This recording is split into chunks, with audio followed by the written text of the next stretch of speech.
নজর রাখবো আবহাওয়ার খবরের দিকে। আপাতত বর্ষা প্রবেশের কোনো সম্ভাবনা নেই দক্ষিণবঙ্গে।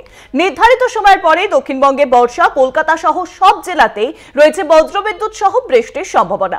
বৃষ্টির সঙ্গে বইবে ঝোড়ো হাওয়া। শুক্রবার থেকে কমবে বৃষ্টি, বাড়বে অস্বস্তি। উত্তরবঙ্গের 5 জেলাতেও রয়েছে বৃষ্টির সম্ভাবনা। বৃষ্টি বেশি হওয়ার সম্ভাবনা রয়েছে উত্তরবঙ্গে এবং বজ্রবিদ্যুৎ সহ বৃষ্টির সঙ্গে উত্তরবঙ্গে বইবে 30 থেকে 40 কিলোমিটার বেগে ঝোড়ো হাওয়া। জলপাইগুড়ি, মালদা, উত্তর দিনাজপুরে রয়েছে ঝড় বৃষ্টির সম্ভাবনা বেশি।